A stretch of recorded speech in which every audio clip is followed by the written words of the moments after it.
Hello everyone, I'm Alex Dykes, and today on Alex and Autos we're talking about tires, specifically the brand new Cooper CS5 Ultra Touring and Grand Touring tire. Before we go on to the CS5, we need to talk about tire types, because the CS5 is what's called an Ultra Touring or a Grand Touring tire, depending on exactly which model of the CS5 that you get.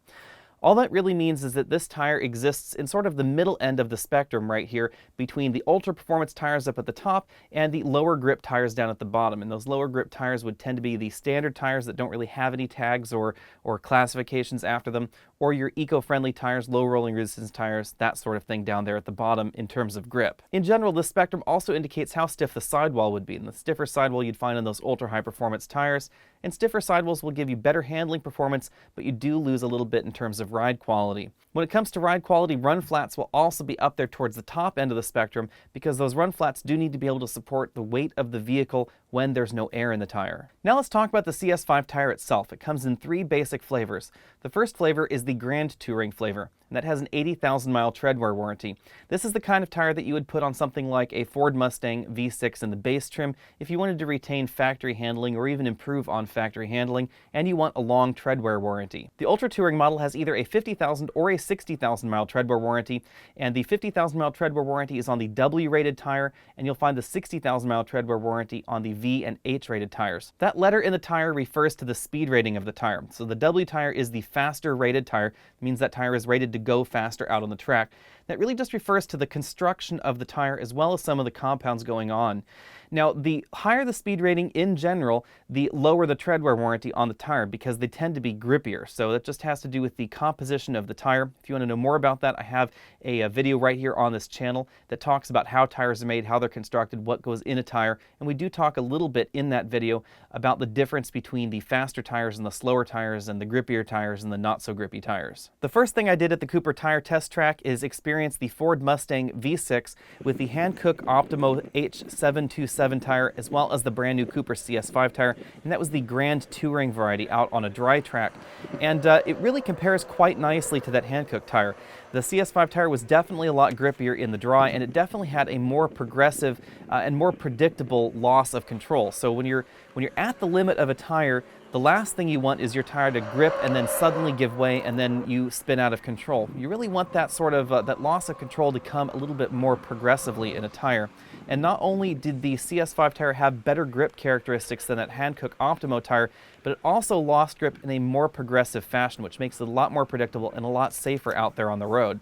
The next thing we did out on that same dry test track was we took a look at a BMW 328i equipped with the Pirelli Centauro P7 tire, as well as the Cooper CS5 in Ultra Touring format.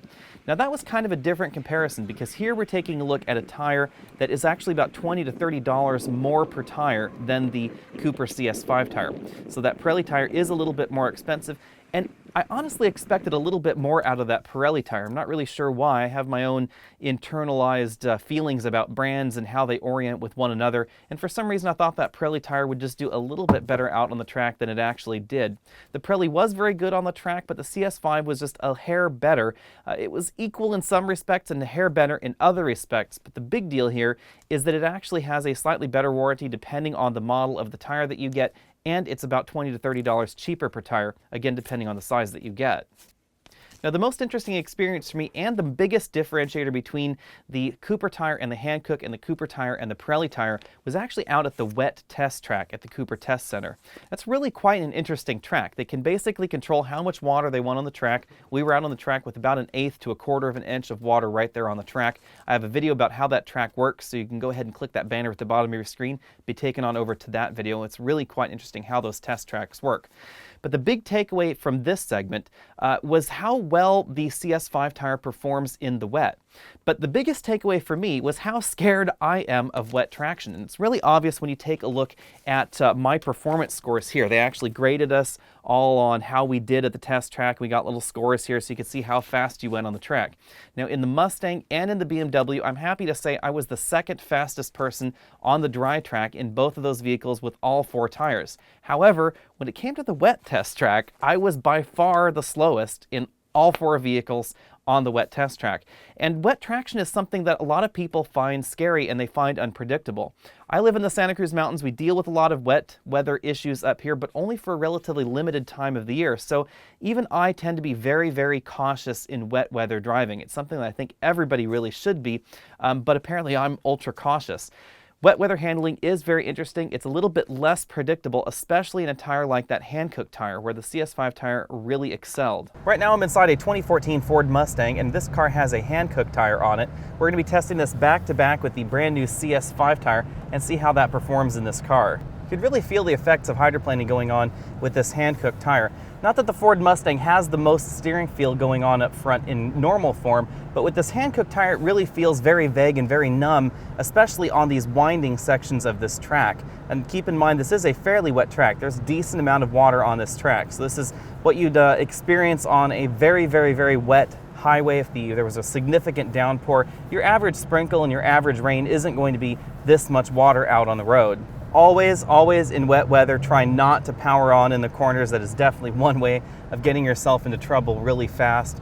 There's a decent amount of trouble to be had braking in corners as well. So you want to try and make sure that your corner situation in wet weather is as neutral as possible. Power on in the straights, power off in the straights, and brake in the straights as well.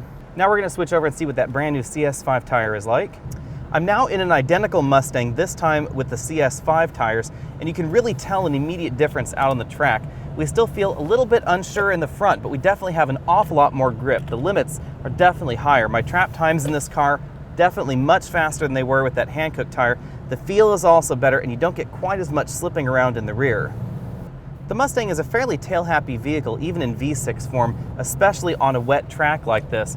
But the CS5 really helps the Mustang feel more sure-footed than that hand-cooked tire did, especially in the corners. Now, you still get a little bit of a squirrely rear end there if you accelerate in a corner like this and you apply just a little bit too much power. You can get a little bit of slide there and you might have to correct it.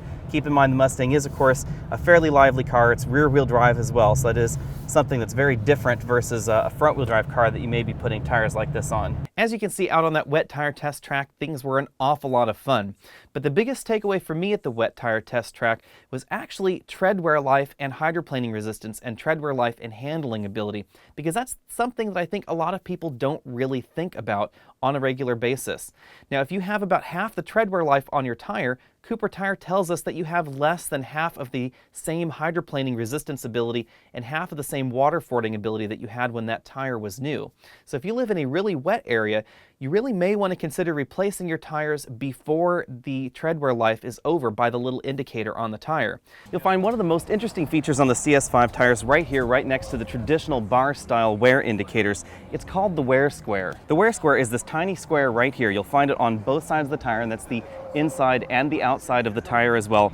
And they're distributed 3 across each of the sides of the tire. So 3 on the inside, 3 on the outside of the tire. And you can visually tell what kind of treadwear life your tire has left. A square means 100%. As the tire wears, the wear square will change from a square at 100% to sort of a horseshoe shape at 75%, a right angle at 50%, a single line at 25%, and when you're down at the minimum tire tread depth of 2/32 of an inch, you'll actually get a little exclamation point. And again, that's more important than you'd think, because if you're in a really wet area or hydroplaning is a concern in your area, then you may want to replace your tire more frequently. So you may not want to wear your tire out till it's completely worn out. You may want to replace your tire at something like 50% or 25% of its tire treadwear life, because you'll get better wet weather performance. And this wear square will help you do that. We're taking a closer look at the V-rated CS5 tire, and as you can see, it's an asymmetrical tire design, and that just means that this side of the tire is not the same as this side of the tire over here.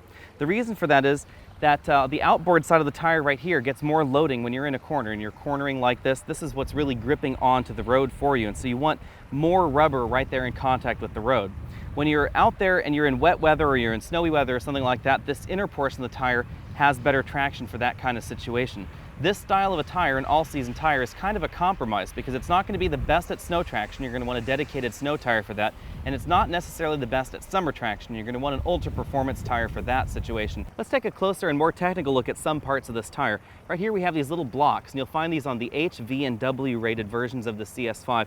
This helps keep these blocks from getting too squished together, and that can really happen under a load. These narrow sections are called sipes, and they help the tire grip the road. So as you're moving along, the tire sections want to move in relation to one another, and that helps bite into the road, into snow and other situations just a little bit better. It also helps the tire continue to have good traction as the tire wears along. If we move out to the outer side of the tire, you'll notice how much more rubber there is contacting the road right over here. And if we move over to the inner side of the tire, you'll notice how many more grooves there are on this side of the tire, how many more deep channels there are to help grab in snow and other situations like mud and gravel, that sort of thing. Now don't worry, Cooper Tire didn't send me away with a free set of tires, which is kind of a pity actually, because I came away liking the Cooper CS5 tire. And Cooper's not a brand that I had really thought too much about before this trip. But I have to say, when my money is on the line next, I will definitely put the CS5 tire at the top of my tire consideration list. It would be a very good fit for my Jaguar XJ8. I think it's also a very good fit for your average entry-level European luxury car, your average mid-sized crossover vehicle, your average family sedan if you want something that's a little bit grippier than what came from the factory. Most of those mid-sized family sedans don't come with tires that are quite this grippy, so it would be a nice change. If you're looking for a replacement tire for your hybrid, I would also consider something like a CS5 tire because you're going to get better grip than you will in the low rolling resistance variety of tires. But Cooper has put a decent amount of silica in these tires, which do help reduce the rolling resistance on these tires. They're not low rolling resistance tires like you find in those specialty tires that they put on Priuses from the factory, but it does have relatively low rolling resistance characteristics, which will help improve fuel economy versus some of the competition. Thanks for taking the time to check out this video. Again, I'm Alex Dykes, and this has been the Cooper CS5 Ultra Touring and Grand Touring tire. Go ahead and click on these buttons right up here and check out the other videos on the Cooper CS5 tire. We have a video on how the tire is made, what goes into the tire, what those different layers in the tire are all for and what they do for you. And then we also have a video on the Cooper Tire and Vehicle Test Center wet testing track, because I really think that test track is quite an interesting arrangement. I kind of wish I had one in my own backyard. Go ahead and click that subscribe banner at the bottom of your screen so you can be updated on all of my latest videos, and I'll see you next week.